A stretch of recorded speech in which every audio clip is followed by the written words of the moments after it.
نحمده ونصلي على رسوله الكريم أما بعد فأعوذ بالله من الشيطان الرجيم بسم الله الرحمن الرحيم رب اشرح لي صدري ويسر لي أمري واحلل عقدة من لساني يفقه قولي رب زدني علما اللهم فقهنا في الدين۔ السلام علیکم ورحمۃ اللہ وبرکاتہ۔ امید کرتی ہوں کہ آپ سب ایمان، صحت و تقوی کی بہترین حالتوں میں ہوں گی۔ اللہ سبحانہ و تعالی آپ کی طرف بڑھنے والے ہر شر کو خیر میں بدل دے اور آپ کے پیاروں کو اپنی امان میں رکھے، آمین۔ آج تفسیر سیریز کا ہمارا لیسن نمبر 140 ہے، جو انشاءاللہ سورہ آل عمران کی آیت نمبر 149 سے سٹارٹ ہوگا۔ تو تقریباً 3 سے 4 لیسنز میں ہم لگاتار غزوہ احد کے حالات و واقعات کے بارے میں پڑھتے آ رہے ہیں، اور اس وقت جو مسلمانوں نے تھوڑی سی کمزوری دکھائی، جس کی وجہ سے بہت ہی بڑی شکست کا انہیں سامنا کرنا پڑا، اور اس کے بعد ہر کوئی دل برداشتہ اور مایوس ہو کر بیٹھ گیا، تو مسلمانوں کی حوصلہ افزائی کے لیے، ان کی دل جوئی کے لیے اللہ تعالیٰ نے مسلسل آیات کو نازل فرمایا، تو انہی کا سلسلہ چلتا آ رہا ہے، اور آج کا لیسن بھی آلموسٹ اسی کے بارے میں ہے۔ لیکن آج کے لیسن میں ایک بہت ہی امپورٹنٹ پوائنٹ میں کلیئر کروں گی آیات کے ذریعے، کیونکہ پچھلے لیسنز میں ہم نے دیکھا نا، اور ابھی میں نے آپ کو بتایا کہ صحابہ کرام کو جب رسول صلی اللہ علیہ وسلم نے درے پر معمور فرمایا تھا اور کہا تھا کہ تم نے کسی بھی صورت میں یہاں سے نہیں ہلنا، چاہے ہمیں شکست ہو جائے اور ہمارا گوشت جو ہے وہ کوے اور گدے اور چیلے نوچ کھائیں، تب بھی تم نے درے سے نہیں ہٹنا۔ لیکن جب انہوں نے دیکھا کہ فتح حاصل ہو رہی ہے، تو وہ اپنی جگہ سے ہٹ کر، اپنے درے سے ہٹ کر مال غنیمت کی طرف دوڑ پڑے۔ تو اس بات کو بہت سے لوگ بہت سے غلط معنی پہناتے ہیں، خاص کر جو قادیانی ہیں، وہ ان واقعات سے مسلمانوں کو گمراہ کرنے کی کوشش کرتے ہیں۔ تو میں چاہتی ہوں کہ میں آپ سب کو یہ پوائنٹ کلیئر کر دوں، تاکہ اگر زندگی میں آپ سے بھی کسی نے اس بارے میں بحث کی تو آپ اسے لاجواب کر سکیں۔ تو لیسن کو سٹارٹ کرتے ہیں بغیر آپ کا مزید ٹائم لیے۔ بسم اللہ الرحمن الرحیم۔ یا ایہا الذین آمنوا ان تطیعوا الذین کفروا یردوکم علی اعقابکم۔ اے اہل ایمان، اگر تم ان لوگوں کا کہا مانو گے جنہوں نے کفر کی روش اختیار کی ہے، تو وہ تمہیں تمہاری ایڑیوں کے بل واپس لے جائیں گے۔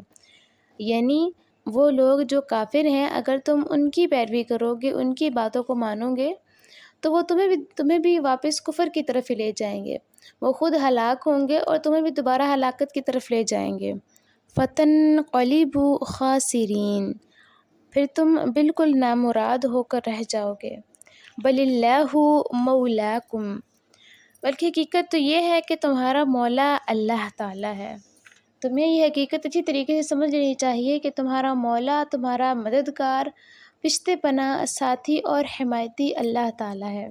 وَهُوَ خَيْرُ النَّاصِرِينَ، اور وہی ہے جو سب سے اچھا مددگار ہے۔ اچھا، اب یہاں پر نا ایک اور مسئلہ کھڑا ہوتا ہے، جو لوگ حضرت علی کے ساتھ یا حضرت حسین کے ساتھ، حسن کے ساتھ، اور اسی طرح دیگر صحابہ کرام کے ساتھ جو لوگ مولا کا لفظ استعمال کرتے ہیں، یہاں پر آپ دیکھیں کہ اللہ تعالیٰ صاف الفاظ میں فرما رہے ہیں کہ تمہارا مولا صرف اللہ تعالیٰ ہے۔ تو اللہ تعالیٰ کے علاوہ کسی اور کے ساتھ مولا کا لفظ لگانا مجھے درست نہیں لگتا۔ بہرحال میں مفتی تو نہیں ہے کہ میں فتویٰ دے دوں، لیکن اگر میں اپنے پرسنل اوپینین کی بات کروں تو مجھے اللہ تعالیٰ کے علاوہ اور کسی شخص کے ساتھ، کسی ہستی کے ساتھ، خواہ وہ کتنی بڑی کیوں نہ ہو، خواہ وہ رسول اللہ صلی اللہ علیہ وسلم ہی کیوں نہ ہو، مولا کا لفظ لگانا مجھے مناسب نہیں لگتا، کیونکہ اس آیت میں اللہ تعالیٰ صاف الفاظ میں فرما رہے ہیں کہ تمہارا مولا صرف اللہ تعالیٰ ہی ہے، تمہارا مددگار صرف اللہ تعالیٰ ہی ہے۔ وَهُوَ خَيْرُ النَّاصِرِينَ، اور وہی ہے جو سب سے اچھا مددگار ہے۔ سَنُلْقِي فِي قُلُوبِ الَّذِينَ كَفَرُوا الرُّعْبَ، ہم عنقریب کافروں کے دلوں میں رعب ڈال دیں گے۔ بِمَا أَشْرَكُوا بِاللَّهِ مَا لَمْ يُنَزِّلْ بِهِ سُلْطَانًا، اس سبب سے کہ انہوں نے ایسی چیزوں کو اللہ تعالیٰ کا شریک ٹھہرایا جن کے حق میں اس نے کوئی سند نہیں اتاری۔ وَمَأْوَاهُمُ النَّارُ وَبِئْسَ مَثْوَى الظَّالِمِينَ، اور ان کا ٹھکانہ جہنم ہے، اور بہت ہی برا ٹھکانہ ہے ان ظالموں کے لیے۔ اس آیت میں دراصل توجیہ بیان ہو رہی ہے کہ غزوہ احد میں واضح برتری حاصل کر لینے کے بعد مشرکین واپس کیوں چلے گئے، خصوصاً ایسی حالت میں کہ جب رسول اللہ صلی اللہ علیہ وسلم اور صحابہ کرام کو پہاڑ کے اوپر چڑھ کر پناہ لینی پڑی۔ اس وقت خالد بن ولید بضد تھے کہ ہمیں مسلمانوں کا تعاقب کرنا چاہیے اور انہیں ہمیشہ کے لیے ختم کر دینا چاہیے، لیکن ہوا یوں کہ اس وقت ابو سفیان کے دل میں اللہ تعالیٰ نے رعب ڈال دیا کہ جس کی وجہ سے وہ لشکر کو لے کر وہاں سے چلے گئے، ورنہ مسلمانوں کے لیے اس وقت صورتحال واقعتاً بہت مشکل ہو چکی تھی۔ اگر اس وقت کفار مکہ مسلمانوں کو پیچھا نہ چھوڑتے اور دوبارہ مسلمانوں کا تعاقب کرتے ہوئے پہاڑ کی طرف بڑھتے تو شاید مسلمان ختم ہو جاتے اس دن، لیکن جیسا کہ میں نے آپ کو بتایا کہ اللہ تعالیٰ ہمارا مسلمانوں کا بہترین مددگار ہے۔ اس نے مسلمانوں کا کافروں کے دلوں میں رعب ڈال دیا، جس کی وجہ سے ابو سفیان اپنی فوج کو لے کر چلا گیا۔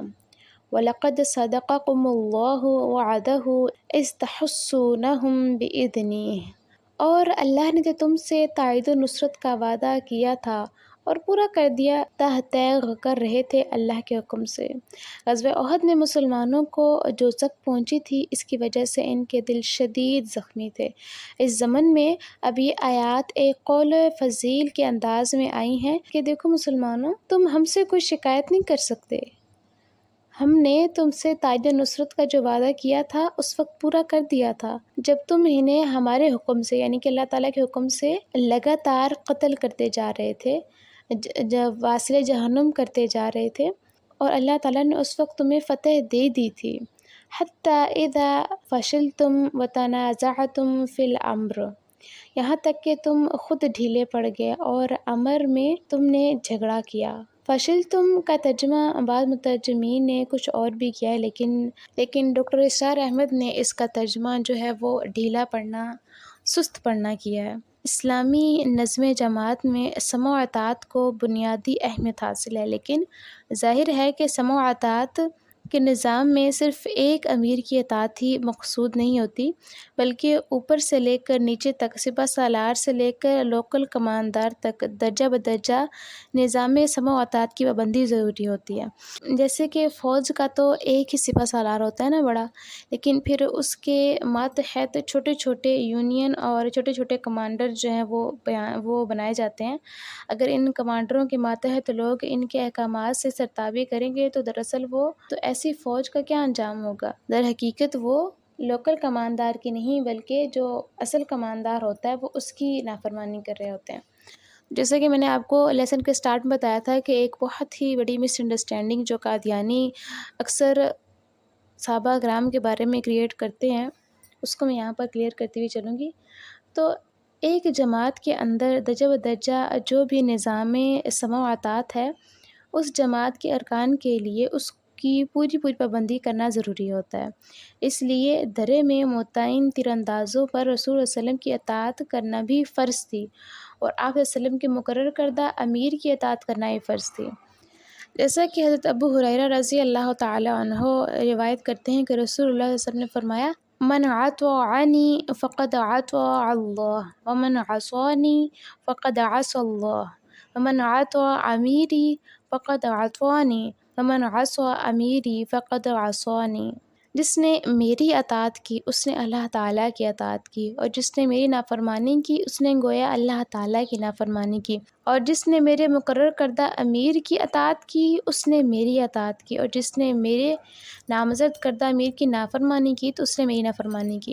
یہاں پر یہ نقطہ پیش نظر رکھنا چاہیے کہ ذرا چھوڑنے والے تیر اندازوں نے اپنی عقل اور سمجھ کے مطابق رسول صلی اللہ علیہ وسلم کے حکم کی خلاف ورزی نہیں کی۔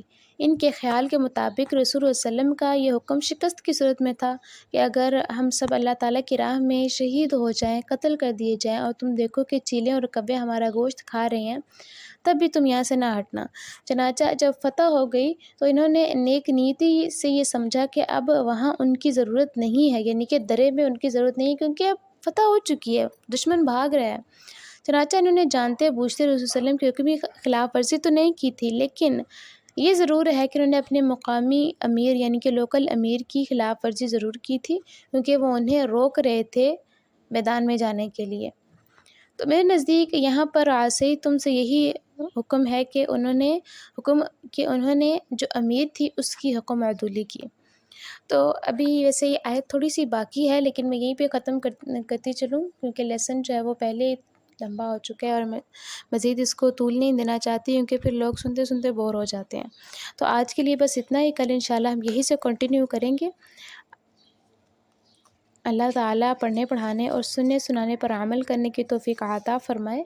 ربنا تقبل منا انك انت السميع العليم وتب علينا انك انت التواب الرحيم واخر دعوانا ان الحمد لله رب العالمين۔ السلام علیکم ورحمۃ اللہ وبرکاتہ۔